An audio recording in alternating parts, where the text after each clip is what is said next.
What's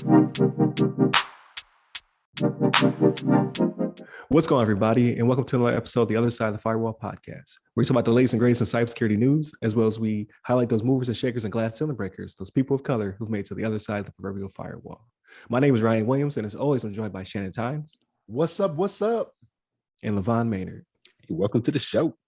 What is going on? Thank you for continuing to support us and listen to the show or watching it. I always forget to plug that if you're on Spotify, you can also watch us. We're in the video podcast beta or what have you. So you're able to watch us on LinkedIn. You're able to watch us on Spotify and YouTube, and then you're able to listen to us on like 6 different platforms. Obviously, your Apples, your Anchors, things of that nature. So continue to share with your friends. We greatly appreciate it. This week, so far, we've talked about what was it? The NSA, FBI, and CISA warning about assistant attacks coming from Russian state hackers. We talked about Gov't loader and how they're tricking people into sending them to sites that look legitimate and then stealing their credentials and things of that nature, or giving them Trojans. And then today, kind of ties into Monday, we'll talk about the Ukrainian situation, where it seems as though Russia's attacking at least 70 of their federal sites. So in the past few weeks, there's been some tension, some buildup. There's been some stalled talks between the U.S., the UN, and Russia concerning a buildup of troops, Russian troops on the border of the Ukraine. Just as those talks are starting to fall apart, we're starting to see the Ukrainian websites being attacked with such verbiage as "be afraid," and it's affecting their banking. It's affecting their ability to interact with government websites. It pretty much looks like the whole Russia-Georgia situation again, but kind of in slow motion, right? Like it's happening, but it's not happening at the same pace as like they shut down the country of Georgia and just rolled in tanks. But it looks like they're starting the campaign again. So the tweet that went out, I hit you guys up as soon as I saw it, because it hit Twitter first for me. It came from Kiev. I said several Ukrainian government websites are down due to major cyber attack.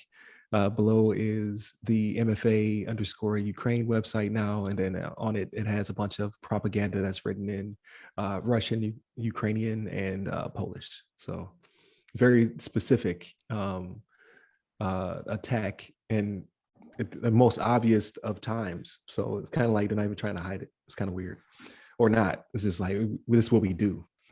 You know what I mean? Like.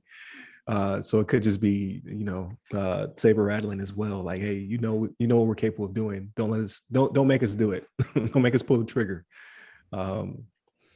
So there's lots of warnings. The UN is now getting involved. What do you guys takes on this? Like, how do you feel about the situation? Yeah, I think it's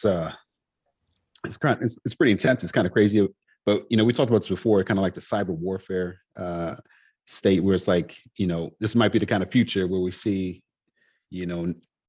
not just troops on the ground, but we have this cyber warfare where they're trying to take out like important government facilities with their, with their cyber abilities, the hacking abilities to shut them down, make sure that they can't communicate. Maybe they take down some, towers, cell phone towers, take down power grids, take down water facilities.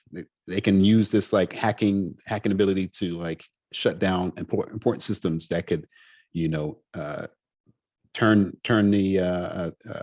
change the direction of a war. And so I think that this is kind of like a little bit of like a hint of things that could be coming in the future as well. I think also we know that Russia and Ukraine have been at arm, at each other's throats for a while now, but I mean, it seems like it's going to get more escalated as time persists. But it's really interesting. I mean, I think that the fact that they're warning that, hey, you should be afraid of us, like that's the kind of like those are some kind of strong words. That the fact that all information about you has become public. Be afraid, expect worse. Like they're trying to put some like big big threats out there. And I can imagine that this could be a state-sponsored hacking group. There could be Russian government that are like behind this and paying these individuals to hack these systems and at the very least put them on edge, if not like worse, like maybe they've already, the fact that they got this hack, they hacked these locations, they could have put like a secret like backdoor system in place. So when they want to go back in there later, that they have a direct access. But yeah, this is kind of this is some intense stuff, and it's pretty real. It's like the future is now kind of thing. Pretty soon we won't, which would be some androids walking around and and this would be like cyber warfare, attacking computer systems and all kinds of craziness. But Shannon, what you think about this stuff?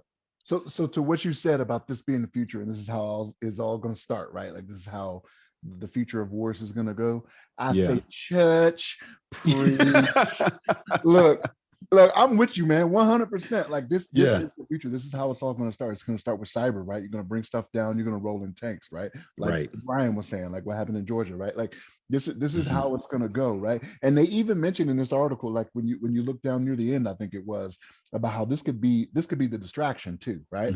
Like, real noisy thing over here, like, hey, all this noise, and then they went and did something that was real, you know what I mean, over here that you weren't paying attention to because you were too busy dealing with this, right? With the public part that has, when you go to their site, it says, hey, be afraid of us, this, that, and the third. But in the background, they're over there, shutting down legitimate systems, you know what I mean, your infrastructure. Right. Yeah. Sending a message like that. But now, man, y'all you dead on, man. Like this is how it's gonna start every time. Like the bombs and bullets are not gonna be the first thing in anymore, right? Like that's old war, that's old war stuff. That's not how it's gonna happen, right? Like the amount of money that's even being invested into cyber when it comes to some of these rogue nations. Let me not say rogue nations. When it comes to some of these not US friendly nations, it's kind of staggering. Like they're putting a lot more money into that. Like they're not putting a lot of, they're still building their submarines, building their, building up their Navy, their Army or whatever. But the amount of money they're putting into cyber, because honestly, it's cheaper. You can do more, you get more return on investment with cyber than you do building a $2 billion submarine. You know what I mean? Right. So like for them to put the few million, it takes to man, these rooms of hackers, you know what I'm saying, and give them the equipment they need, you get a lot more from that. But yeah, this is the future, you know what I mean? This is what it's gonna look like. But yeah, man, preach. I was thinking about it too, is the fact that it's also kind of like a mental mental warfare, where they're trying to make sure, they're trying to get them scared and make them think like, hey man, they have some high level hackers, they have, obviously they have these thousands of troops at the border. They have more money to back their military, back their whatever infrastructure. So it's just like it's kind of a mental warfare, as well as like the cyber fact, so the fact that they can shut down systems. But who knows what the future has in store for us. Right. So it's definitely something, for them. It's definitely like we're seeing history being written, right? So it's especially for cyber. So it's kind of exciting, but then it's also terrifying. They have 100,000 troops on the border. Yeah. So if that wasn't scary enough, now they're rolling through and they're hitting you with propaganda and psyops, basically, like you said. So it's crazy, but it's definitely start taking notes, like, because this will be the way future wars are fought. So with that being said, definitely continue to hit us up Monday through Friday. Like I said at the top, Monday and Tuesday are topics. Wednesday's discussion like today's. Thursdays, you usually do Ask a CSP, where I talk to somebody who's trying to break into cybersecurity. So if that's you, please hit me up. And then Friday, we talk about everything else. So, expect movies, games, and sports. Go Bills. So hit the website, www.theothersideofthefirewall.com. Hit to all our socials. You get me up personally. I'm at RYRY Security Guy. That's RYRY Security Guy. Twitter, TikTok, Clubhouse, and LinkedIn. And you, LeVon? Yes, sir. Hit me up on the Twitters at LeVon Maynard. There it is. Stay safe. Stay secure. Take care.